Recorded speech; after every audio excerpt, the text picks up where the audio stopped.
ஜெபம் பண்ண கடவோம்.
அன்பு நிறைந்த ஆண்டவரே, அருள் நிறைந்த இந்த காலை வேளைக்காக உமக்கு நன்றி செலுத்துகிறோம். இந்த ஞாயிறு காலை வேளையிலே திருச்சபை மக்களாக அவரவருடைய இல்லங்களிலே அமர்ந்திருந்து உம்மை தரிசிப்பதற்கு, உம்மை ஆராதிப்பதற்கு ஆண்டு கொடுத்த கிருபைக்காக உள்ளத்தின் ஆழத்திலிருந்து நன்றி செலுத்துகிறோம். இந்த ஆராதனை வேளையை ஆண்டவர் பொறுப்படுத்திக் கொள்ளும். இயேசு கிறிஸ்து மூலம் ஜெபிக்கிறோம் அன்பு நிறைந்த ஆண்டவரே, ஆமென். தேவநாம மகிமைக்கென்றும் இந்த வழிபாட்டின் தொடக்கத்திற்கென்றும் யாவரும் எழுந்து நின்று ஆராதனை கீதங்கள் 520, கீதங்களும் கீர்த்தனைகளும் 171, பாமாலை 124வது பாடல் இந்நாளே கிறிஸ்து வெற்றியை என்கிற பாடலை யாவரும் எழுந்து நின்று பாடுவோம்.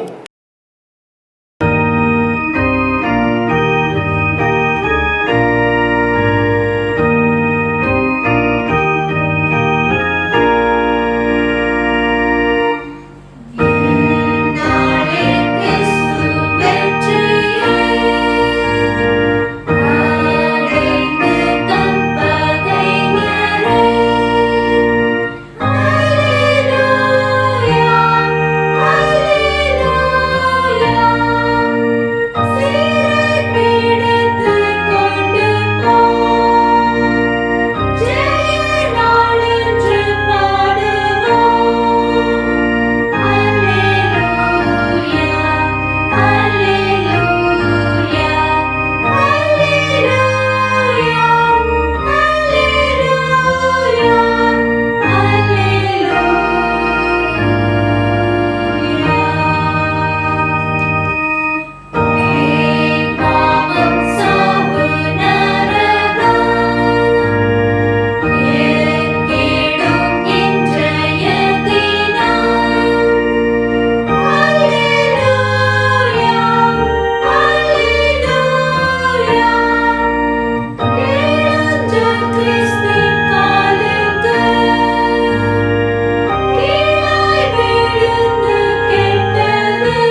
துன்மார்க்கன் தான் செய்த துன்மார்க்கத்தை விட்டு விலகி நியாயத்தையும் நீதியும் செய்வானேயாகில் அவன் தன் ஆத்மாவை பிழைக்கப்படுவான். என் மீறுதல்களை நான் அறிந்திருக்கிறேன், என் பாவம் எப்பொழுதும் எனக்கு முன்பாக நிற்கிறது. என் பாவங்களை பாராதபடிக்கு நீர் உமது முகத்தை மறைத்து என் அக்கிரமங்களை எல்லாம் நீக்கியருளும். தேவனுக்கு கேட்கும் பலிகள் நொறுங்குண்ட ஆவிதான். தேவனே, நொறுங்குண்டதும் நறுங்குண்டதுமான இருதயத்தை நீர் புறக்கணியீர். உங்கள் வஸ்திரங்களை அல்ல, உங்கள் இருதயங்களை கிழித்து உங்கள் தேவனாகிய கர்த்தரிடத்தில் திரும்புங்கள். அவர் இரக்கமும் மன உருக்கமும் நீடிய சாந்தமும் மிகுந்த கிருபையும் உள்ளவர். அவர் தீங்குக்கு மனஸ்தாபப்படுகிறவருமாயிருக்கிறார். பிரியமானவர்களே, நம்முடைய பரமபிதாவாகிய சர்வ வல்லமையுள்ள தேவனுடைய அளவில்லாத தயவினாலும் இரக்கத்தினாலும் பாவ மன்னிப்பை பெறுவதற்காக நாம் செய்த பலவிதமான பாவங்களையும் அக்கிரமங்களையும் அவர் சன்னதியில் மாயமாய் மறைத்துக் கொள்ளாமல் பணிவும் தாழ்மையும் துக்கமும் கீழ்ப்படுதலும் உள்ள இருதயத்தோடு அறிக்கையிட வேதவசனம் பற்பல வாக்கியங்களில் நம்மை ஏவுகிறது. நம்மை காலத்திலும் தேவனுக்கு முன்பாக நம்முடைய பாவங்களை மனத்தாழ்மை அறிக்கிட வேண்டுவதுமன்றி அவருடைய திருக்கரங்களினாலே நாம் பெற்றுக்கொண்ட மேன்மையான உபகாரங்களுக்காக ஸ்தோத்திரம் செலுத்தவும், மிகவும் சிறந்த அவருடைய புகழை பிரஸ்தாபம் பண்ணவும், அவருடைய மகா பரிசுத்த வசனத்தை கேட்கவும், நம்முடைய சரீரத்துக்கும் ஆத்மாவுக்கும் தேவையானவைகளுக்காக வேண்டிக் கொள்ளவும் நாம் கூடி வந்திருக்கிற இந்த தருணத்தில் பாவங்களை அறிக்கையிடுவது நம்முடைய விசேஷ கடமையாயிருக்கிறது. ஆகையால் இங்கே இருக்கிற நீங்கள் யாவரும் சுத்த இருதயத்தோடும் தாழ்ந்த சத்தத்தோடும் பரம கிருபாசன தண்டையில் என்னுடனே கூட சேர்ந்து நான் சொல்லுகிற பிரகாரம் சொல்ல உங்களை வேண்டிக் கொள்ளுகிறேன். ஜெபம் பண்ண கடவோம். கர்த்தருடைய சமூகத்திலே நம்முடைய பாவத்தை அறிக்கை செய்வோம். சர்வ வல்லமையும் மிகுந்த இரக்கமுள்ள பிதாவே, தப்பி போன ஆடுகளைப் போல நாங்கள் உங்களுடைய வழிகளை விட்டு வழிகளை அடைந்து போனோம். எங்கள் இருதயத்தின் யோசனைகளுக்கும் விருப்பங்களுக்கும் மிகவும் இணங்கி நடந்தோம். உமது பரிசுத்த கற்பனைக்கு விரோதமாய் குற்றம் செய்தோம். செய்யத்தக்கவைகளை செய்யாமல் செய்யத்தகாதவைகளை செய்து வந்தோம். எங்களுக்கு சுகமே இல்லை. ஆனாலும் ஆண்டவரே, தேவரீர் எங்கள் கர்த்தராகிய இயேசு கிறிஸ்து மூலமாய் மனிதருக்கு அருளி செய்த வாக்குத்தத்தின்படியே நிர்பாக்கியமுள்ள குற்றவாளிகளாகிய எங்களுக்கு இறங்கும். தப்பிதங்களை அறிக்கையின் மேல் பொறுமையாயிரும். பாவத்து நிமித்தம் துக்கப்படுத்துகளை சீர்படுத்தும். மிகவும் இரக்கமுள்ள பிதாவே, உடைய பரிசுத்த நாமத்துக்கு மகிமை உண்டாகும்படி நாங்கள் தேவ பக்தியும் நீதியும் தெளிந்த புத்தியுள்ளாய் நடந்து வர இயேசு கிறிஸ்து நிமித்தம் எங்களுக்கு கிருபை செய்தருளும். ஆமென். நம்முடைய கர்த்தராகிய இயேசு கிறிஸ்துவின் பிதாவாய் இருக்கிற சர்வ வல்லமையுள்ள தேவன் பாவியின் மரணத்தை விரும்பாமல் அவன் தன் பாவத்தை விட்டு திரும்பி பிழைப்பதையே விரும்பி பாவத்தை நிமித்தம் துக்கப்படுகிற தமது ஜனத்திற்கு பாவ விமோசனத்தை மன்னிப்பை கூறி அறிவிக்க தம்முடைய பணிவிடைக்காரருக்கு அதிகாரத்தையும் கட்டளை மரலை செய்திருக்கிறார். மெய்யாய் மனம் திரும்பி தமது பரிசுத்த சுவிசேஷத்தை உண்மையாய் விசுவாசிக்கிற யாவருக்கும் அவர் பாவங்களை மன்னித்து விமோசனம் செய்கிறார். ஆகையால் கடைசியிலே ஒரு நித்திய ஆனந்தத்தில் சேரத்தக்கதாய் இத்தரத்தில் நாம் செய்கிறவருக்கு பிரியமாய் இருக்கவும், இனி உயிரோடு இருக்கும் நாளெல்லாம் மாசில்லாமல் பரிசுத்தமுள்ளவர்களாய் நடக்கவும் அவர் நமக்கு மெய்யான மனம் திரும்புதலையும் நம்முடைய பரிசுத்தாவை மரலை செய்ய வேண்டும் என்று நம்முடைய கர்த்தராகிய இயேசு கிறிஸ்து மூலமாய் அவரை வேண்டிக் கொள்ள கடவோம். ஆமென். பரமண்டலங்களில் இருக்கிற எங்கள் பிதாவே, உம்முடைய நாமம் பரிசுத்தப்படுவதாக, உம்முடைய ராஜ்யம் வருவதாக, உம்முடைய சித்தம் பரமண்டலத்தில் செய்யப்படுவது போல பூமியிலே செய்யப்படுவதாக. அன்றன்றுள்ள எங்கள் அப்பத்தை இன்று தாரும். எங்களுக்கு விரோதமாய் குற்றத்தை மன்னிக்கிறது போல எங்கள் குற்றங்களை மன்னியும். எங்கள் சோதனை பிரவேசிக்க பண்ணாமல் தீமன் ரட்சித்துக் கொள்ளும். ராஜ்யமும் பலமையும் மகிமையும் என்னென்னைக்கும் உடையவர்களே. ஆமென். ஆண்டவரே, எங்கள் உதடுகளை திறந்தருளும். அப்பொழுது எங்கள் வாய் முடைப்புகளை அறிவிக்கும். தேவனே, எங்களை ரட்சிக்க விரைவாய் வாரும். ஆண்டவரே, எங்களுக்கு சகாயம் பண்ண தீவிரியும். பிதாவுக்கும் குமாரனுக்கும் பரிசுத்த ஆவிக்கும் மகிமை உண்டாவதாக. ஆதிலும் இப்பொழுதும் எப்பொழுதுமான சதா காலங்களிலும் மகிமை உண்டாவதாக. ஆமென். கர்த்தரை துதியுங்கள். கர்த்தருடைய நாமம் துதிக்கப்படுவதாக. யாவரும் 95வது சங்கீதத்தை பாடலாக பாடுவோம்.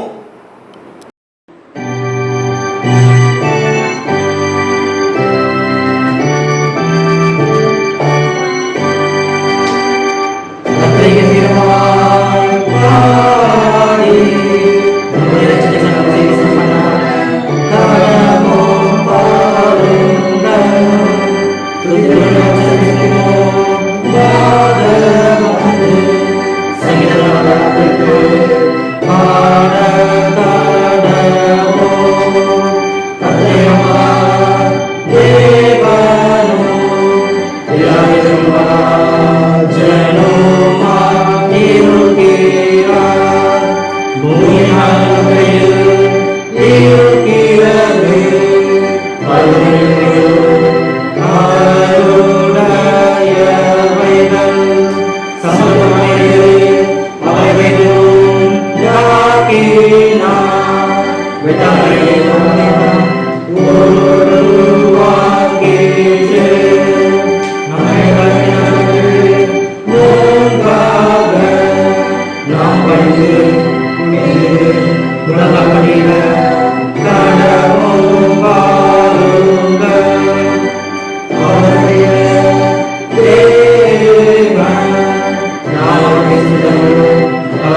நாம் எழுந்து நிற்போம். முறைமுறையாக வாசிக்கும்படி கொடுக்கப்படுகிற சங்கீதம் 97 சங்கீதம். சங்கீதம் 97. கர்த்தர் ராஜரிகம் பண்ணுகிறார். பூமி பூரிப்பாகி திரளான தீவுகள் மகிழ கிடவுது. மேகமும் மந்தாரமும் அவரை சூழ்ந்திருக்கிறது. நீதியும் நியாயமும் அவருடைய சிங்காசனத்தின் ஆதாரம். அக்னி அவருக்கு முன் சென்று சுற்றிலும் இருக்கிற அவருடைய சத்துருக்களை சுட்டெரிக்கிறது. அவருடைய மின்னல்கள் பூச்சக்கரத்தை பிரகாசிப்பித்தது. பூமி அதை கண்டு அதிர்ந்தது. கர்த்தரின் பிரசன்னத்தினால் பர்வதங்கள் மெழுகு போல உருகிற்று. சர்வ பூமியுடைய ஆண்டவரின் பிரசன்னத்தினாலே உருகி போயிற்று. வானங்கள் அவருடைய நீதியை வெளிப்படுத்துகிறது. சகல ஜனங்களும் அவருடைய மகிமையை காண்கிறார்கள். சொரூபங்களை வணங்கி விக்கிரகங்களை பற்றி பெருமை பாராட்டுகிற யாவரும் வெட்கப்பட்டு போவார்களாக. தேவர்களே, நீங்கள் எல்லாரும் உங்களை தொழுது கொள்ளுங்கள். சீயோன் கேட்டு மகிழ்ந்தது. கர்த்தாவே, உம்முடைய நியாய தீர்ப்புகளின் நிமித்தம் யூதாவின் குமாரத்திகள் களி கூர்ந்தார்கள். கர்த்தாவே, பூமி முழுவதுக்கும் நீர் உன்னதமானவர். எல்லா தேவர்களும் நீரே மிகவும் உயர்ந்தவர். கர்த்தரில் அன்பு கூறுகிறவர்களே, தீமையை வெறுத்து விடுங்கள். அவர் தம்முடைய பரிசுத்தவான்களின் ஆத்துமாக்களை காப்பாற்றி துன்மார்க்கரின் கைக்கு அவர்களை தப்புவிக்கிறார். நீதிமானுக்காக வெளிச்சமும் செம்மையான இரத்தாருக்காக மகிழ்ச்சியும் விதைக்கப்பட்டிருக்கிறது. நீதிமான்களே, கர்த்தருக்குள் மகிழ்ந்து அவருடைய பரிசுத்தத்தின் நினைவு கூறுதலை கொண்டாடுங்கள். பிதாவுக்கும் குமாரனுக்கும் பரிசுத்தாவிக்கும் மகிமை உண்டாவதாக. ஆதியிலும் எப்பொழுதும் எப்பொழுதும் உள்ள சதா காலங்களிலும் மகிமை உண்டாவதாக. ஆமென். உட்கார்வோமாக. வாசிக்க வேண்டிய முதலாம் வேத பாடம் யாத்ராகமம் 3ஆம் அதிகாரம் 1 முதல் 14 வசனம் வரை. வாசிக்க வேண்டிய வேத பாடம் யாத்ராகமம் 3ஆம் அதிகாரம் 1 முதல் 14 வரை.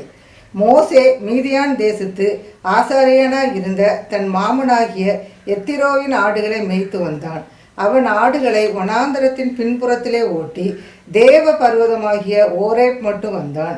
அங்கே கர்த்தருடைய தூதனானவர் ஒரு முட்செடியின் நடுவிலிருந்து உண்டான அக்னி ஜுவாலையிலே நின்று அவனுக்கு தரிசனமானார். அப்பொழுது அவன் உற்று பார்த்தான். முட்செடி அக்னியால் ஜுவாலித்து எரிந்தும் அது வெந்து போகாமல் இருந்தது. அப்பொழுது மோசே, இந்த முட்செடி வெந்து போகாதிருக்கிறது என்ன? நான் கிட்ட போய் இந்த அற்புத காட்சியை பார்ப்பேன் என்றான். அவன் பார்க்கும்படி கிட்ட வருகிறதை கர்த்தர் கண்டார். முட்செடியின் நடுவிலிருந்து தேவன் அவனை நோக்கி, மோசே மோசே என்று கூப்பிட்டார். அவன், இதோ அடியேன் என்றான். அப்பொழுது அவர், இங்கே கிட்டி சேராயாக, உன் கால்களில் இருக்கிற பாதரட்சையை கலற்றி போடு, நீ நிற்கிற இடம் பரிசுத்த பூமி என்றார். பின்னும் அவர், நான் ஆபிரகாமின் தேவனும் ஈசாக்கின் தேவனும் யாக்கோபின் தேவனுமாகிய உன் பிதாக்களுடைய தேவனாய் இருக்கிறேன் என்றார். மோசே தேவனை நோக்கி பார்க்க பயந்ததினால் தன் முகத்தை மூடிக்கொண்டான். அப்பொழுது கர்த்தர், எகிப்தில் இருக்கிற என் ஜனத்தின் உபத்திரவத்தை நான் பார்க்கவே பார்த்து, ஆலோட்டிகளின் நிமித்தம் அவர்கள் இடுகிற கூக்குரலை கேட்டேன். அவர்கள் படுகிற வேதனைகளை அறிந்திருக்கிறேன். அவர்களை எகிப்தியரின் கைக்கு விடுதலையாக்கவும் அவர்களை அந்த தேசத்திலிருந்து நீக்கி கானானியரும் ஏத்தியரும் எமோரியரும் பெருசியரும் ஏவியரும் எபூசியரும் இருக்கிற இடமாகிய பாலும் தேனும் ஓடுகிற நலமும் விசாலமுமான தேசத்தில் கொண்டு போய் சேர்க்கவும் இறங்கினேன். அப்பொழுது இஸ்ரவேல் புத்திரரின் கூக்குரல் என் சந்நிதியில் வந்து எட்டினது. எகிப்தியர் அவர்களை ஒடுக்குதலையும் கண்டேன். நீ இஸ்ரவேல் புத்திரராகிய என் ஜனத்தை எகிப்திலிருந்து அழைத்து வரும்படி உன்னை பார்வோனிடத்துக்கு அனுப்புவேன், வா என்றார். அப்பொழுது மோசே தேவனை நோக்கி, பார்வோனிடத்துக்கு போகவும் இஸ்ரவேல் புத்திரரை எகிப்திலிருந்து அழைத்து வரவும் நான் எம்மாத்திரம் என்றான். அதற்கு அவர், நான் உன்னோடே இருப்பேன். நீ ஜனத்தை எகிப்திலிருந்து அழைத்து வந்த பின் நீங்கள் இந்த மலையில் தேவனுக்கு ஆராதனை செய்வீர்கள்.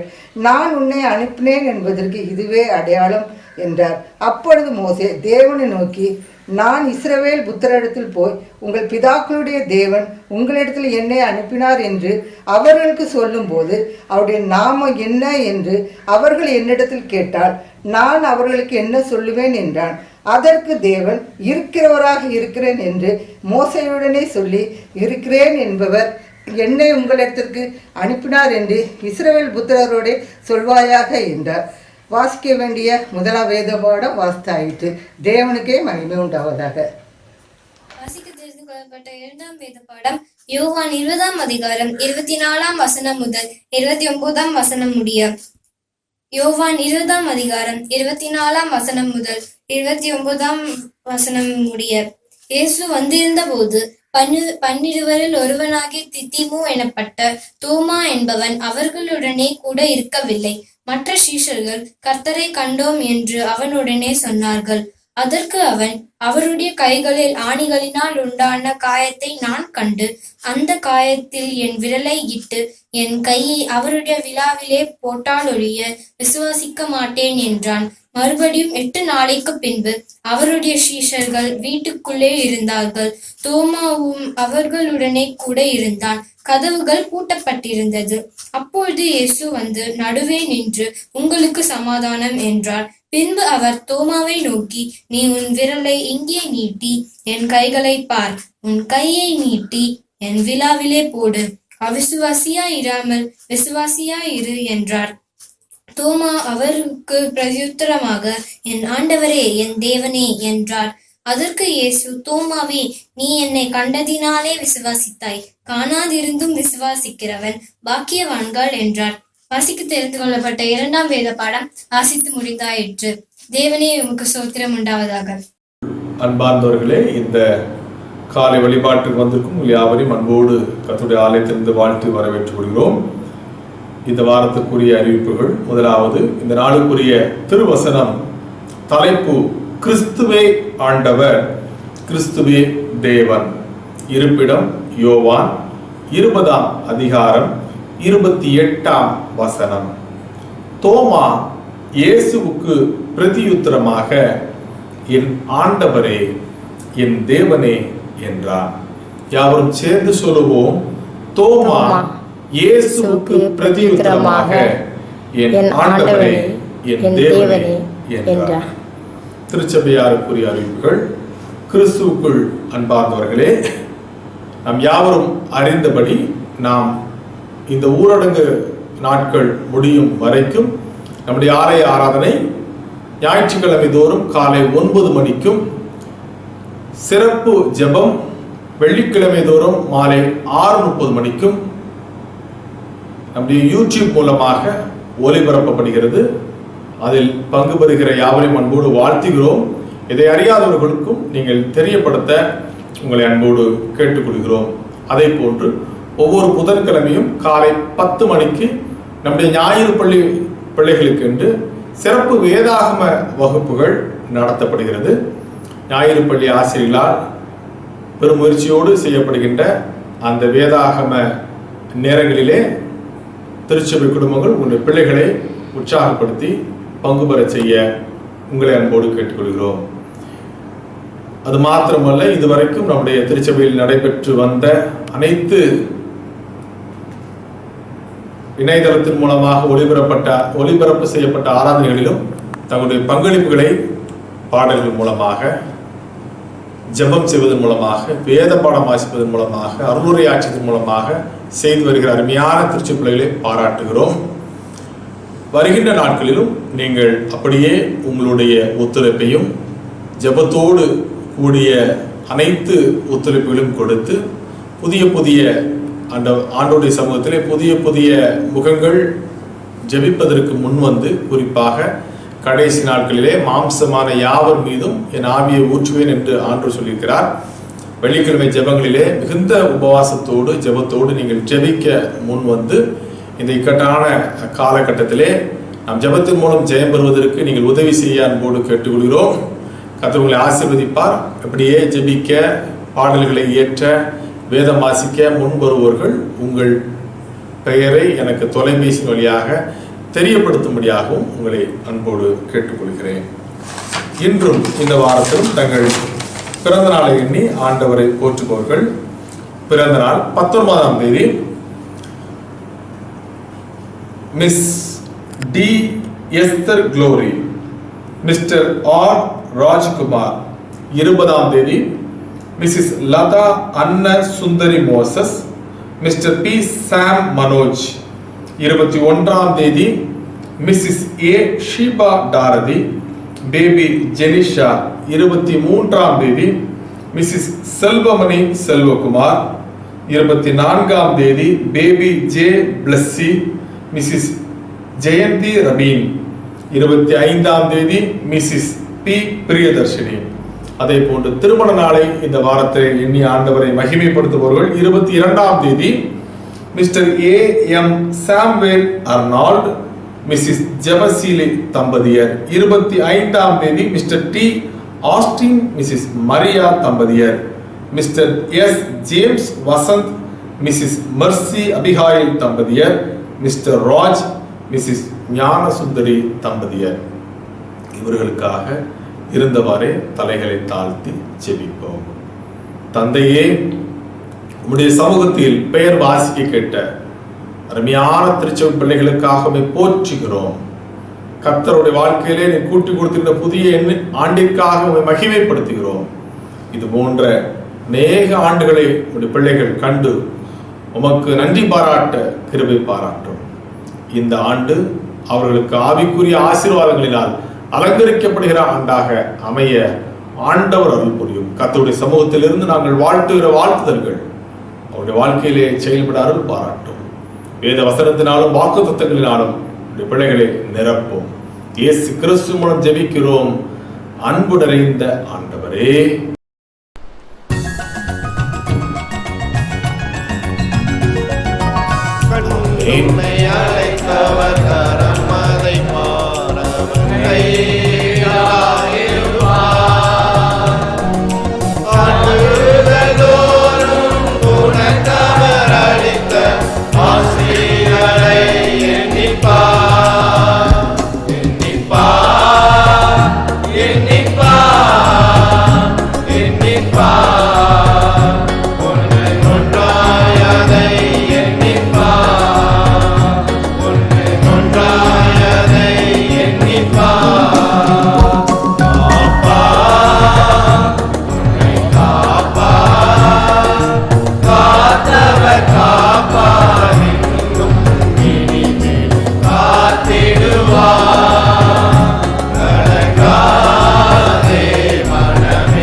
யாவரும் எழுந்து நின்று 100ஆம் சங்கீதத்தை பாடலாக பாடுவோம்.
நின்றவாறே நம்முடைய விசுவாசத்தை அறிக்கை செய்வோம்.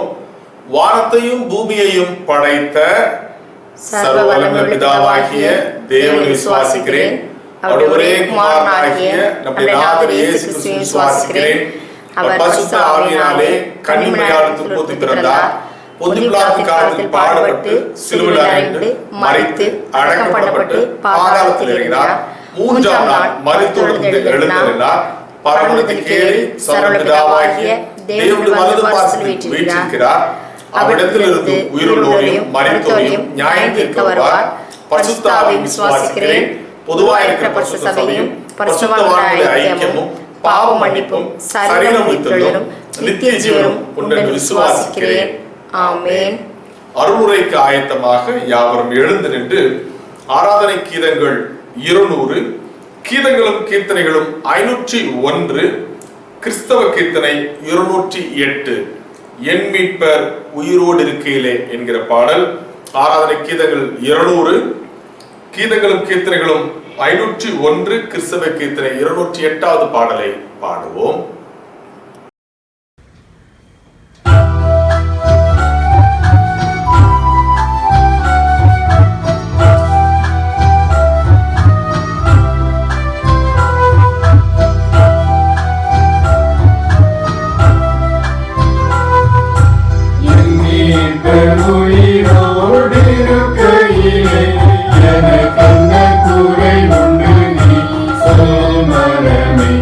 எனக்கென்ன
தாமே, உனக்கு முன்பாக போகிறவர் கர்த்தர் தாமே, உனக்கு முன்பாக போகிறவர் அவர் உன்னோடே இருப்பார், அவர் உன்னோடே இருப்பார். அவர் உன்னை விட்டு விலகுவதில்லை, உன்னை கைவிடுவதும் இல்லை. அவர் உன்னை விட்டு விலகுவதில்லை, உன்னை கைவிடுவதும் இல்லை. நீ பயப்படவும் கலங்கவும் வேண்டாம், நீ பயப்படவும் கலங்கவும் வேண்டாம். உபாகமம் 31:8 இந்த ஆண்டின் வாக்கு தத்தம், தேவன் தந்த வாக்கு தத்தம்.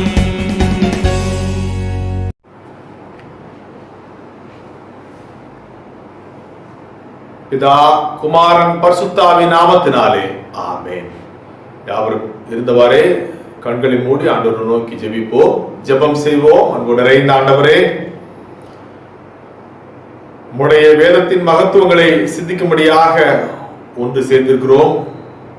வேதத்தின் அதிசயங்களை காணும்படிக்கு எங்கள் இருதயத்தின் கண்களை ஆண்டவர் எங்களுக்கு திறந்தரணும். இயேசு கிறிஸ்து மூலம் ஜெபிக்கிறோம் அன்பு நிறைந்த ஆண்டவரே, ஆமென். கிறிஸ்துவுக்குள் அன்பானவர்களே, மறுபடியுமாக இந்த காலை வேளையிலே கால்டுவெல் நினைவு ஆலயத்தின் சார்பாக உங்கள் யாவரையும் அன்போடு வாழ்த்துகிறோம். இந்த நாள் நம்முடைய சிந்தனைக்கென்று கொடுக்கப்பட்டிருக்கின்ற தலைப்பு கிறிஸ்துவே ஆண்டவர், கிறிஸ்துவே தேவன். இந்த தலைப்பிற்கு அடிப்படையாக அமைந்தது இயேசு கிறிஸ்துவின் சீடர்களில் ஒருவராகிய தோமா அவர்களுடைய கூற்று, என் ஆண்டவரே என் தேவனே என்று சொன்ன மறுமொழி.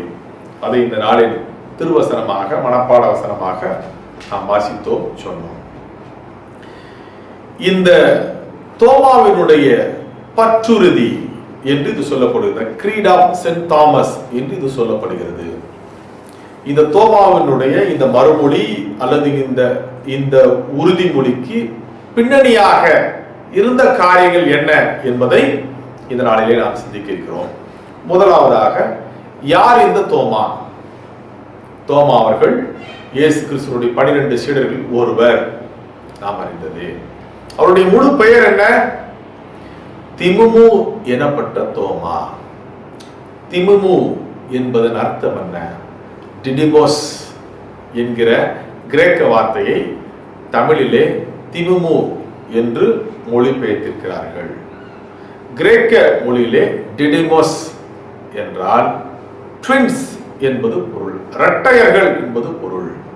தோமா வாழ்ந்த காலத்திலே ஒரு குடும்பத்திலே இரட்டையர்கள் ஆணாக பிறந்தாலோ அல்லது பெண்ணாக பிறந்தாலோ அதை அடையாளப்படுத்துவதற்கு திதிமு என்கிற தோமா, திதிமு என்கிற மற்றொரு பெயர். அப்படின்னா அவங்க 2 பேரும் அண்ணன் தம்பி என்பதை புரிந்து கொள்ள முடியும். நான் நடந்து செல்கிறேன், என்னுடைய பெயருக்கு முன்பு திதிமு என்கிற பிராங்க்லின் என்று இருந்தால் நான் இரட்டையர் என்பது பொருள், எனக்கு ஒரு தம்பியோ அண்ணனோ உண்டு என்பதை என் பெயரிலிருந்தே அவர்கள் கண்டுகொள்ள முடியும். நம்ம ஊர்ல ஏசா யாக்கோபுன்னு வச்சா இரட்டையர்கள் என்று நாம் புரிந்து கொள்கிறோம் இல்லையா? சில நேரத்தில் ஒரே குடும்பங்கள்ல ஒரு ஆண் ஒரு பெண் அப்படி பிறந்துட்டா அதுக்கென்று ஒரு பெயர் யோசிப்பாங்க. சில இடங்கள் நான் பார்த்திருக்கேன், கிறிஸ்டோபர், கிறிஸ்டி, கிறிஸ்துவின் பெயர் 2 பேருக்கு வச்சுட்டாங்க. ஒரு ஆணுக்கு கிறிஸ்டோபர், பெண்ணுக்கு கிறிஸ்டின்னு வைக்கிறாங்க. இது ஒரு பழக்கம். சில இடங்கள்ல 2 பெண் குழந்தைகள் பார்த்தா அதுக்கு ஒரு அழகான பேர். அது மாத்திரமல்ல, பொதுவாக அந்த இரட்டையர்கள் பார்க்க ஒன்று போல இருப்பாங்க. அவங்க ஏற்கனவே ஒன்று போல இருப்பாங்க, ஒன்று போல நடந்துட்டாங்கன்னு வச்சுக்கோங்க. ஒரே ஹைட்ல வளர்ந்துட்டாங்க, ஒரே கலர், உடல் அமைப்பு ஒரே மாதிரி இருக்கு. இதுக்கு மேல நம்ம ஊர் ட்ரெடிஷன் ஒரே மாதிரி ட்ரெஸ் போட்டுருவாங்க. அப்ப நம்ம கண்டே பிடிக்க முடியாது. அம்மா அப்பாவுக்கு மாத்திரம் தான் கரெக்டா கண்டுபிடிக்க முடியும் எது யாருன்னு. அவங்களும் கன்ஃபியூஸ் ஆகி பழகிருப்பாங்க. பிறகு ஏதாவது ஒரு குறிப்பு வச்சிருப்பாங்க, இது இப்படி இருக்கும் இது இப்படி இருக்கும்னு கண்டுபிடிப்பதற்கு ஒரு சூழலை வச்சிருப்பாங்க. இந்த தோமா அடிப்படையில் ஒரு இரட்டையர் என்பதை நாம் புரிந்து கொள்ள வேண்டும். இது இன்டர்னல் எவிடன்ஸ், வேதத்திற்குள்ளே இருக்கின்ற சில சான்று அவரை பற்றி. வேதத்திற்கு வெளியே தோமா ஒரு கட்டிடக்கலை நிபுணர், நம்ம எல்லாருக்கும் தெரியும், இயேசுடைய சீடர்கள் ஒவ்வொரு வகையான பணிகள் இருந்தது. பேதுருன்னு சொன்னா உடனடியாக சொல்லிடுவோம், அவர் ஒரு மீன் பிடிக்கிறவர். லூக்கான்னு சொன்னா நம்ம எல்லாரும் சொல்லுவோம், அவர் ஒரு மருத்துவர். அதே போன்று தோமா அவர்கள் ஒரு கட்டிடக்கலை வல்லுநர். எப்படி நாம் சொல்ல முடியும்? தோமா கட்டிடக்கலையின் செய்து கொண்டே ஊழியத்தை செய்தார் என்றுதான் அவரை குறித்த வரலாற்று சான்றுகள் சொல்லப்படுகிறது. குறிப்பாக தோமா அவர்களை பற்றி, அவர் இந்தியாவில் பெரும்பாலான நேரங்களை கழித்து இங்கேயே இரத்த சாட்சியாக மரித்தார் என்று சொல்லப்பட்டாலும், அவர் இந்தியாவுக்கு வருவதற்கு முன்பே அவர் பாகிஸ்தான் சென்றார். பாகிஸ்தானில் இருந்து அதன் பிறகுதான் இங்கு வந்தார். குறிப்பாக பாகிஸ்தானிலே டக்சில்லா என்கிற இடத்திலே அவர் பணியாற்றினார் என்று வரலாறு சொல்லுகிறது. இன்றைக்கும் பாகிஸ்தானிலே பல கிறிஸ்தவ நிறுவனங்கள் தன்னுடைய நிறுவனத்திற்கு சென்ட் தாமஸ் என்கிற பெயரையும் பல ஆலயங்களுக்கு சென்ட் தாமஸ் சர்ச் என்றும் வைப்பதை நாம் பார்க்கிறோம். அதற்கு காரணம் தோமா வழியாகவே பாகிஸ்தானுக்கு கிறிஸ்தவம் சென்றது என்று நம்பப்படுகிறது. கிபி 53 அல்லது 54 இது நடந்திருக்க வேண்டும் என்று நம்பப்படுகிறது. அதே போன்று தோமா அவர்கள் இலங்கைக்கு, ஸ்ரீலங்காவுக்கு சென்றதாகவும் வரலாறுகள் சொல்லப்படுகிறது. இலங்கையிலே அனுராதபுரா என்கிற பகுதியிலே தோமா அவர்கள் ஊழியத்தை நிறைவேற்றினார்கள் என்று சொல்லப்படுகிறது. அந்த வழியிலே நம்முடைய இந்தியாவிலும் பணியாற்றினார்கள். இந்தியாவிலே கிரங்கனூர் பகுதியிலே, மலபார் பகுதியிலே தோமா சிறப்பாக பணியாற்றினார்கள். குறிப்பாக கேரளாவிலே தோமா மூலமாக ஆதி திருச்சபை உருவாக்கப்பட்டது. தோமாவின் வழியாக இயேசுவை கண்டவர்கள், தோமாவின் மார்க்கமாக, வழிக்கு மார்க்கத்தின் ஒரே பொருள், தோமாவின் மார்க்கமாக இயேசுவை கண்டவர்கள் மார்த்தோமா கிறிஸ்தவர்கள் என்று அழைக்கப்பட்டார்கள். மார்த்தோமா கிறிஸ்தவர்கள் என்றால் தோமாவின் வழியாக, தோமாவின் மார்க்கமாக கிறிஸ்துவை கண்டு கொண்டவர்கள் என்று பொருள். தோமா தன்னுடைய இறுதி காலங்களிலே சென்னையிலே அவர் பணியாற்றும் பட்சத்தில் மரித்தார் என்று நம்பப்படுகிறது. குறிப்பாக சென்னையிலே நாம் யாவரும் அறிந்தபடி பரங்கிமலை, சென்ட் தாமஸ் மவுண்ட் என்று சொல்லப்படக்கூடிய தோமாவின் பெயரில் இருக்கக்கூடிய அந்த மலை பகுதியில் இருக்கின்ற சிற்றாலயத்திலும், மயிலாப்பூரில் இருக்கின்ற சாந்தோம் ஆலயத்திலும் தோமா அவர்கள் கடைசி கால நிகழ்வுகள் பற்றிய சில குறிப்புகள் கூட கூறப்பட்டிருக்கிறது. குறிப்பாக தோமா அவர்களுடைய சில சிற்றெலும்புகளை அவர்கள் புனிதமான பொருளாக அவர்கள் இன்றைக்கும் பராமரித்து வருகிறார்கள். இவையெல்லாம் தோமாவை குறித்த பல காரியங்கள். இந்த பின்னணியிலே நாம் தோமா அவர்களுடைய என் ஆண்டவரே என் தேவனே என்கிற கூற்றை நாம் சிந்திக்க வேண்டும். முதலாவதாக தோமா ஒரு சாதாரண அல்லது நாம் அதிகம் நினைக்கக்கூடிய அளவுக்கு மிகப்பெரிய சந்தேக பிராணி என்று சொல்ல முடியாது. தோமா என்றாலே சந்தேகப்பட்டவர் என்று நாம் யோசிக்கிறோம். டவுட்டட் தோமாஸ் என்றுதான் சொல்லப்படுகிறது. தோமா என்றாலே அவிசுவாசி என்றுதான் நாம் அறிந்து வைத்திருக்கிறோம் தோமா அவர்களை பற்றி. ஆனால் தோமா அவர்களுக்குள்ளும் பல நல்ல பண்புகளையும் நாம் காண முடியும். 1-2 பண்புகளை நான் சொல்ல விரும்புகிறேன் தோமா அவர்களை பற்றி. முதலாவதாக யோவான் 11ஆம் அதிகாரத்திலே ஒரு சில குறிப்புகள் வருகிறது. அது என்ன குறிப்பு? லாசரு சுகவீனமாக இருக்கிறார். மார்த்தாளும் மரியாளும் லாசருவை இழந்து விட்டார்கள், மரித்து போய்விட்டார். இந்த சூழலில் இயேசுவுக்கு அழைப்பு வரப்படுகிறது. இயேசு அங்கே செல்ல முயற்சி செய்கிறார். நீங்க பாத்தீங்கன்னா யோவான் 11ஆம் அதிகாரம் 16ஆம் வசனத்துல தோமா இயேசுவின் மீது எவ்வளவு மிகப்பெரிய பற்று வைத்திருந்தார் என்பதை நாம் உணர முடியும். யோவான் 11:16 இப்படி சொல்லுகிறது, அப்பொழுது திமுமு எனப்பட்ட தோமா மற்ற சீஷர்களை நோக்கி, அவரோட கூட மரிக்கும்படி நாமும் போவோம் வாருங்கள் என்றார். ஹல்லேலூயா, ஹல்லேலூயா, ஹல்லேலூயா. ஹல்லேலூயா. லாசரு மரிக்கும் தருவாயில் இருப்பதாகவும் சுகவீனத்தோடு இருப்பதாகவும் மரித்து விட்டதாகவும் பல செய்திகள் வருகின்ற சூழலில் இயேசு அங்கே செல்ல முயற்சி செய்கிறார். செல்ல வேண்டும் என்கிற தன் திட்டத்தை சொல்கிறார். அப்பொழுது மற்ற சீடர்கள் என்ன சொன்னார்கள் தெரியுமா? ஆண்டவரே, இப்பதான் அந்த ஊர்ல அந்த பகுதியில உங்களை கல்லெறிஞ்சு கொள்ள முயற்சி பண்ணாங்க. யாரும் இயேசு கிறிஸ்துவ சீடர்கள் இல்லை.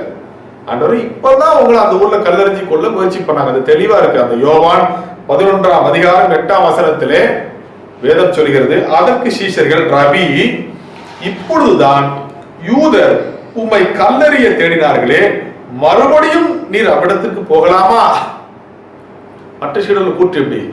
ஆண்டவரே, உங்களை கல்லெறியறதுக்கு அந்த ஊருக்காரங்க சொல்லி இருக்கிறாங்க, நீங்க மறுபடியும் அங்க போகலாமா என்று கேட்கிறார்கள். நாங்க வரோம்னு சொல்லல, உங்களுக்கான பிரச்சனை, உங்களை கல்லெறியப்பதற்கு அது ஒரு அக்கறையில சொன்ன ஒரு கூற்றுதான். தோமா சொல்றாரு 16ஆம் வசனத்துல, மற்ற சீசர்களை நோக்கி, அவரோட கூட மறிக்கும்படி போவோம். கல் எறிஞ்சா என்ன, போய் கல்லெறிப்பட்டு கிடக்கட்டும் இயேசுன்னு சொல்லல. இயேசுக்கு கல்லெறிஞ்சா வாங்கய்யா, நாம போவோம்யா, நம்ம தலைவர் போறாரு, நாமளும் போவோம், கல்லெறிஞ்சா அவர் கூட சேர்ந்து நாமளும் செத்து போவோம் என்று சொல்லுகிறார். இயேசுவுக்காக மிக ஆழமான அன்பையும், இயேசுவுக்காக எதையும் செய்யக்கூடிய துணிவையும், இயேசுவுக்காக தேவைப்பட்டால் உயிரை கூட கொடுப்பதற்கும் தன்னை தோமா ஆயத்தப்படுத்தி வைத்திருந்தார் என்று சொன்னால் அது மிகையாகாது. இயேசுவுக்காக தன் உயிரையுமே கொடுக்க தன்னை ஆயத்தப்படுத்தி வைத்திருந்தவர் தோமா. அடுத்தபடியாக தோமா அவர்களை பற்றி நாம் பார்ப்போம் என்றால், யோவான் 14ஆம் அதிகாரத்தில் தோமா ஆண்டவரோடு பேசிய ஒரு உரையாடல் இடம்பெற்றிருக்கிறது. யோவான் 14 வசனம் 5 இப்படி சொல்லுகிறது, தோமா இயேசுவை நோக்கி, ஆண்டவரே, நீர் போகிற இடத்தை அறியோமே, வழியை நாங்கள் எப்படி அறிவோம் என்றார். இந்த 14ஆம் அதிகாரம் நம் யாவருக்கும் தெரிந்த ஒரு அதிகாரம், அடிக்கடி பேசிய பழகிய வாசித்த ஒரு அதிகாரம். இந்த அதிகாரத்திலே இயேசு கிறிஸ்து ஒன்று சொல்கிறார். என்ன சொல்கிறார்? உங்கள் இருதயம் கலங்காதிருப்பதாக என்று சொல்லிவிட்டு, விசுவாசமாயிருங்கள், தேவனிடத்தில் விசுவாசமாயிருங்கள், என்னிடத்தில் விசுவாசமாயிருங்கள், இப்படி நிறைய விஷயம் சொல்றாரு. அதுல சொல்றாரு, என் பிதாவின் வீட்டில் அநேக வாசஸ்தலங்கள் உண்டு, ஒரு ஸ்தலத்தை நான் உங்களுக்காக ஆயத்தம் பண்ண போகிறேன்.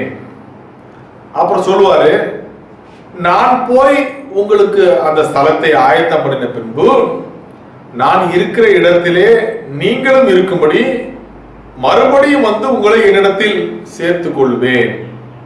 நான் போகிற இடத்தை அறிந்திருக்கிறீர்கள், வழியை அறிந்திருக்கிறீர்கள். இப்படின்னு ஒரு லெக்சர் நடத்துறார், ஒரு சின்ன ஒரு பாடம் சொல்லிட்டு இருக்காரு.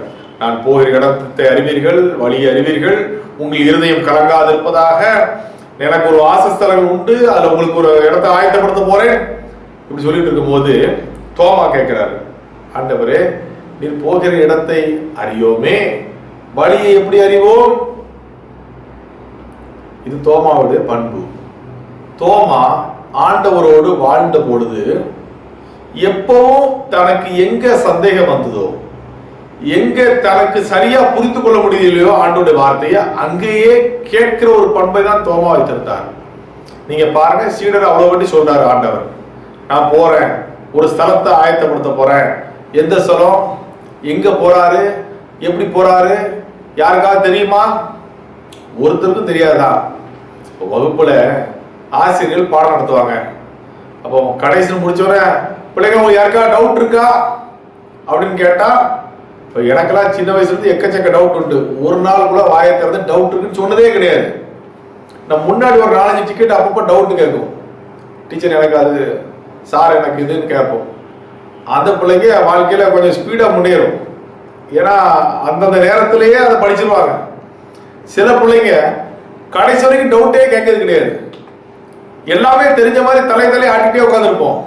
ஆனா பரீட்சை வரும்போது அதுல மார்க்கு தெரியும். தோமா இந்த ஃப்ரண்ட் ரோல உட்காந்துருக்க பிள்ளைங்க மாதிரி இல்ல, துருன்னு அப்பப்போ தன்னுடைய சந்தேகங்களை சில பிள்ளைங்க கேட்டுக்குதுல, அந்த கேட்டகரி தோமா. புரிஞ்சா புரிஞ்சிச்சு, புரியலன்னா புரியல. ஆண்டவரே சொன்னாலும் புரியலன்னா ஆண்டவர்கிட்ட, ஆண்டவரே நீ சொல்றது எனக்கு புரியல, என்னமோ வழிங்கிறது, போற இடங்கிறது, இதுல எதுவுமே தெரியல, அதான் கேட்கிறாரு தோமா ஆண்டவரை நோக்கி, ஆண்டவரே நீர் போற இடமே தெரியாது, வழியை எப்படி அறிவோம்? அதான் சொல்றாரு, நானே வழியும் சத்தியமும் ஜீவனுமாய் இருக்கிறேன் என்று தோமாவுக்கு ஆண்டவர் பாடம் நடத்துறார்.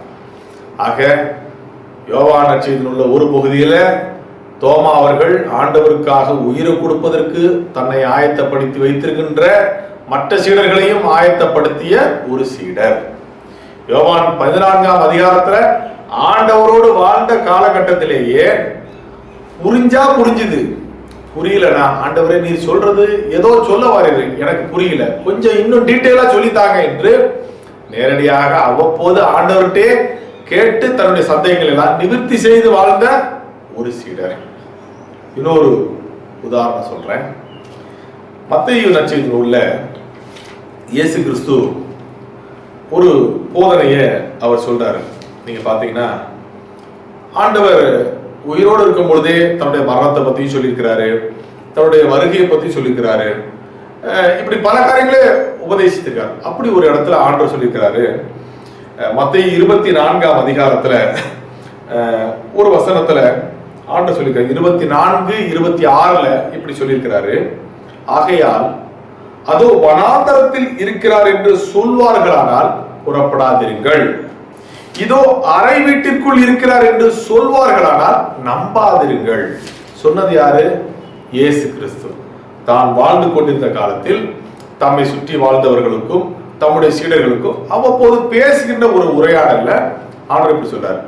இயேசு கிறிஸ்துவை பற்றி பல நேரங்கள்ல பல தப்பா சொல்லுவாங்க. நீங்க பாத்தீங்கன்னா இந்த வசனத்தை நான் ஒரு குறிப்பிட்ட காரணத்துக்காக வாசித்தேன். அதுக்கு முன்னாடியே இருக்கு.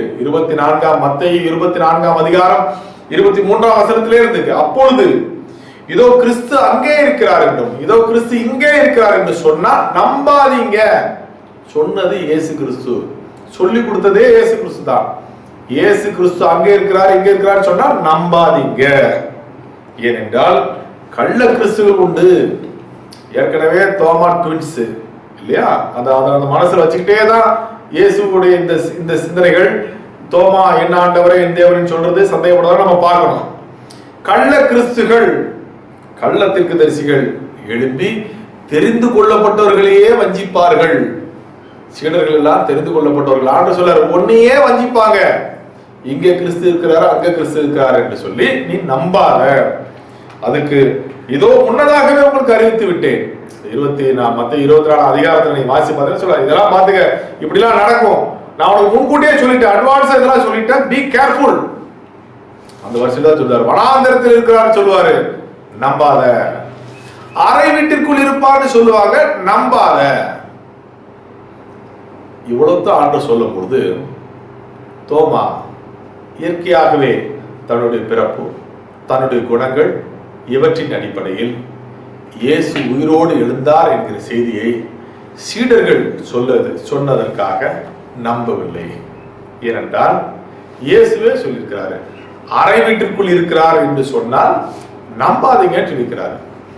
சீடர்கள் சொல்றாங்க, பூட்டிருந்த வீட்டுக்குள்ள ஆண்டு வந்தத அந்த காட்சியை இயேசு வந்தார்னு சொல்லும் பொழுது தோமா சொல்றாரு, நான் நம்ப முடியாது, நான் ஏன் நம்பணும், நான் பார்க்கணும், நான் விரல விடணும், விழால கையை விடணும், இவ்வளத்தையும் தோமா சொல்லுகிறார்.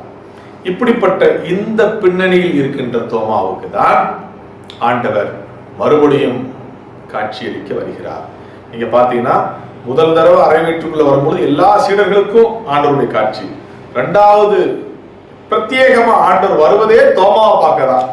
ஏன்னா இன்று வாசிக்க கேட்ட நம்முடைய திருமுறை பகுதி யோவான் 20ஆம் அதிகாரத்துல நீங்க பாத்தீங்கன்னா ஆண்டவர் நேரம் வந்துடுறாரு. அதே மாதிரி அறை வீட்டுக்குள்ள வந்துடுறாரு. வந்து கதவு பூட்டிருக்கப்பட்டிருக்கு, ஆண்டவர் உள்ள வந்துடுறாரு. முன்பு எப்படி சீடர்கள் முன்னாடி வந்தாரோ தோமா இல்லாத நேரத்துல, அதே மாதிரி இப்ப தோமா இருக்கிற நேரத்துல வர்றது. வந்த உடனே உங்களுக்கு சமாதானம், ப்ளூரல், எல்லாருக்கும் சமாதானம் சொல்லிட்டு நேரடியா தோமாட்ட பேச ஆரம்பிக்கிறாரு. இது ஒரு அவ்வளவு மிச்சம் இருக்கிற 11 பேரையும் 10 பேரையும் பார்க்க வரல. ஏன்னா யூதாஸ் கரியத்து இல்ல, மீதி இருக்கிற 10 பேரையும் பார்க்க வரல.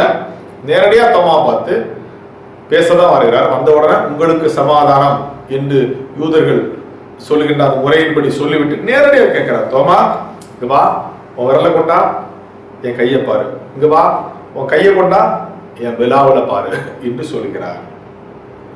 இப்பொழுது தோமா இந்த சொல்லை சொன்ன பிறகுதான் தோமா சொல்கிறார்.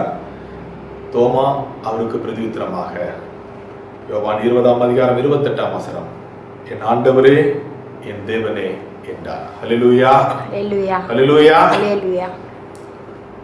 இயேசு கிறிஸ்துவை பார்ப்பதற்கு முன்பு ஒருவேளை தன்னுடைய மனுஷிக தன்மையில தான் வாழ்ந்த சூழலின் அடிப்படையில இயேசு ஏற்கனவே சொல்லிக் கொடுத்த ஆலோசனை அடிப்படையில நான் தொட்டு பார்த்தாதான் நம்புவேன், கையை விட்டு பார்த்தாதான் நம்புவேன் என்று சொன்ன தோமா இயேசுவை பார்த்த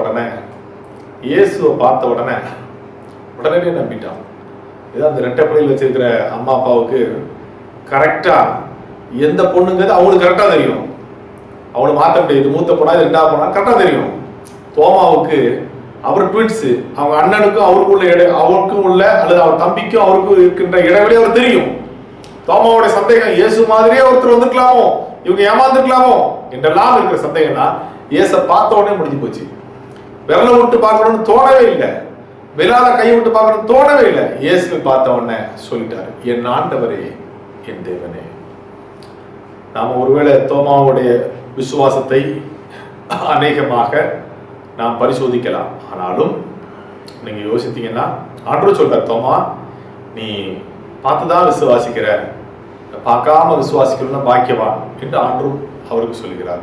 ஆனால் வேத புத்தகத்திலே இயேசு கிறிஸ்துவின் சீடர்களிலே இயேசு உயிர்த்தெழுந்த பிறகு இயேசுவை ஆண்டவர், இயேசுவை தேவன் என்று அறிமுகப்படுத்தியவரும் அறிக்கை செய்தவரும் இந்த தோமாவே. ஹல்லேலூயா, ஹல்லேலூயா. உயிர்த்தெழுந்த இயேசுவை முதலாவதாக என் ஆண்டவரே என் தேவனே என்று சொல்லி இயேசுவே ஆண்டவர், இயேசுவே தேவன் என்று சுற்றி இருக்கின்ற மற்ற சீடர்களுக்கும் இயேசு முன்பும் அறிக்கையிட்டவர் இந்த தோமா தான். ஒருவேளை தோமா யோசித்துக்கலாம், என்ன யோசிச்சாரோ தெரியல.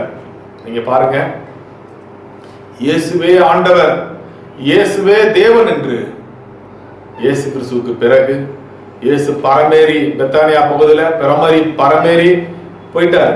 நான் போற மாதிரி ஒரு நாள் வருவேன் என்று சொல்லிவிட்டு போறார். இயேசு கிறிஸ்து போனதுக்கு அப்புறம் இயேசுவே ஆண்டவர், இயேசுவே தேவன் என்கிற அந்த கூற்றை நிரூபிப்பதற்காக, இயேசுவை பற்றி பேசுவதற்காக சீடர்கள் நாலாபுரமும் சிதறி போறாங்க. அப்படி சிதறி போனதுனால, சிதறி போய் சுவிசேஷம் சொன்னதுனாலதான் இன்னைக்கு நாம எங்க கோயில வச்சிருக்கோம், நாம ஆண்டவரை வழிபட்டு கொண்டிருக்கிறோம்.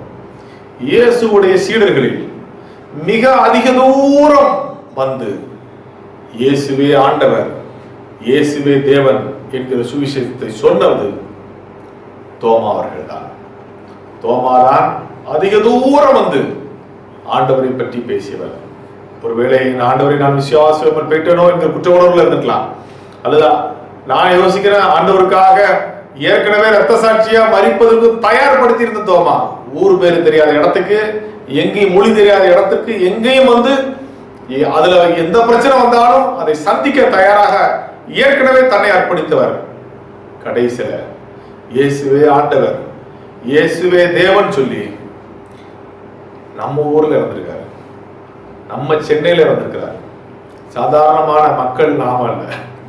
நீங்க பாத்தீங்கன்னா இயேசு கிறிஸ்து வாழும் பொழுது, இயேசு கிறிஸ்துவுக்கு ஒரு பிரச்சனை வரும் பொழுது, வாங்கடா கிளம்பலாம், அவர் கூட நாம சாகலாம் என்று சொல்லி சீடர்களை அழைத்த ஆண்டவர், அழைத்த தோமா அந்த பருவங்களை எல்லாம் கடந்து ஒரு கட்டத்தில் இயேசு மரித்து உயிர்த்தெழுந்த பிறகு எப்படி இயேசுக்காக சாகலான்னு சொல்லி கூப்பிட்டாரோ அப்படி சாகதற்கென்றே இயேசுக்காக இந்தியாவுக்கு வந்தவர் தோமா. தோமா இந்தியாவுக்கு வந்துட்டு மறுபடியும் வீட்டுக்கு போய் தான் உடன் பிறந்த நண்பரையோ அம்மாவையோ அப்பாவையோ பார்க்கணுங்கிற தரிசனத்துல வரல. எவ்வளவு தூரம் வர முடியுமோ, சுவிசேஷத்தை எவ்வளவு தூரம் சுமந்து செல்ல முடியுமோ அவ்வளவு தூரம் சுமந்து சென்றவர். மற்ற எல்லா சீடர்களும் பார்த்தீங்கன்னா சுத்தி தான் இருப்பாங்க. இந்த ஆசியா கண்டத்துல சுவிசேஷம் ஒண்ணு வந்துச்சுன்னா அது தோமா மூலமா தான் வந்திருக்கிறது. தான் என்ன நினைத்தாரோ அதை நிறைவேற்றினார்.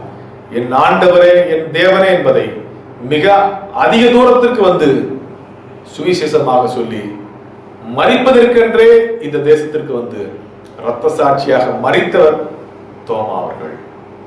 தோமாவை பற்றி சிந்திக்கின்ற நாம் எப்படி இருக்கிறோம்? இயேசுவுக்காக அரிய பெரிய காரியங்களை, இயேசுடைய சுவிசேஷத்தை நம்மால் எந்த அளவுக்கு கொண்டு செல்ல முடிந்திருக்கிறது? குறைந்தபட்சம் நம்மோடு பணியாற்றுபவர்கள் மத்தியில் சுவிசேஷத்தை நிலைநிறுத்த முடிகிறதா? நம்மோடு பழகுபவர் மத்தியில் சுவிசேஷத்தை நிலைநிறுத்த முடிகிறதா? சிந்திக்க அழைக்கப்படுகிறோம். தோமா கற்றுக் கொடுக்கும் காரியம் இதுதான்.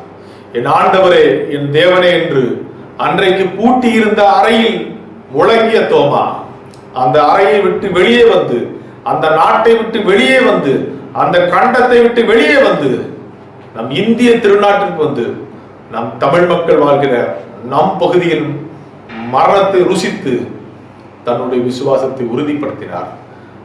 தான் ஆண்டவரை சந்தேகப்பட்ட அந்த காரியத்திற்கு ஒரு பெரும் தண்டனையாக தனக்காக எடுத்துக்கொண்ட தோமா இவ்வளவு தூரம் வந்து தன்னுடைய விசுவாசத்தை உறுதிப்படுத்தி இன்றைக்கு திருச்சபையை நிறுவி இருக்கிறார். தோமாவின் அடிச்சுவடுகளை பின்பற்றுவோம். நாமும் இயேசுவுக்காக மிகப்பெரிய காரியங்களை எதிர்பார்ப்போம், செய்வோம். ஆண்டவர் நம்மோடு இருந்து நம் மூலமாகவும் அதிசயங்களையும் அற்புதங்களையும் செய்து நம்மை ஆசீர்வதிப்பாராக. ஆமென். ஜெபம் செய்வோம். அன்பு நிறைந்த ஆண்டவரே, இந்த ஆராதனைக்காக நன்றி செலுத்துகிறோம். பங்கு பெற்றிருக்கின்ற திருச்சபையில் ஒவ்வொருவருக்காக ஜெபிக்கிறோம். ஒவ்வொருவரையும் ஆசீர்வதியும். உலகை அச்சுறுத்தி கொண்டிருக்கின்ற கொரோனா நோய்க்காக ஜெபிக்கிறோம். கர்த்தர் தாமே பிள்ளைகளை, திருச்சபையை, எங்கள் தேசத்தை, உலகத்தை பாதுகாத்துக் கொள்ளும். வெளியிடங்களில், வெளி மாநிலங்களில், வெளிநாடுகளில் வாழ்கின்ற எங்களுக்கு அருமையானவர்களை ஆண்டு பாதுகாத்துக் கொள்ளும். நோயினால் பாதிக்கப்பட்டிருக்கின்ற அநேக பிள்ளைகளுக்காக ஜெபிக்கிறோம். கர்த்தர் தாமே நல்ல நோய் எதிர்ப்பு சக்திகளை கொடுத்து அருமையான இந்த நோயினால் பாதிக்கப்படுகின்ற ஒவ்வொரு பிள்ளைகளையும் எந்த தேசத்தில் இருந்தாலும் ஆண்டு பாதுகாத்துக் கொள்ள வேண்டுமா ஜெபிக்கிறோம். தங்களுக்கு அருமையானவர்களை இழந்திருக்கின்றவர்களுக்காக ஜெபிக்கிறோம்.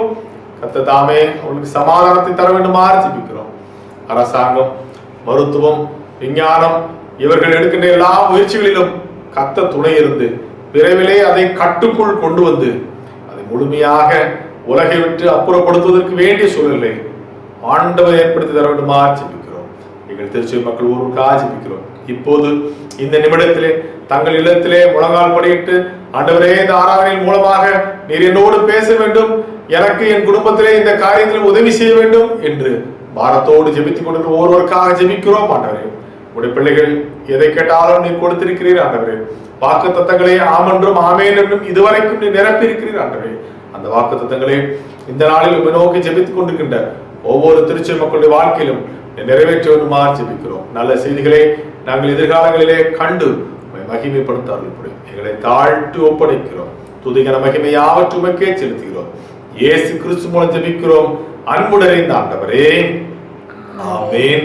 நமது ஆண்டவராகிய இயேசு கிறிஸ்துவின் கிருபையும் பிதாவாகிய தேவனுடைய அன்பும் பரிசுத்த ஆவியாருடைய ஐக்கியமும் நம் அனைவரோடும் கூட எப்போதைக்கும் இருப்பதாக. ஆமென். நிறைவு பாடலாக யாவரும் எழுந்து நின்று ஆராதனை கீதங்கள் 777, கீதங்களும் கீர்த்தனைகளும் 534, பாமாலை 381, ஜெயித்த இயேசு நாதர் தான் என்கிற பாடலை யாவரும் எழுந்து நின்று பாடுவோம். Thank you.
பிதாவே, எங்கள் வாயின் வார்த்தைகளும் இருதயத்தின் சிந்தனைகளும் சமூகத்துக்கு ஏற்புடையதாய் அமைவதாக.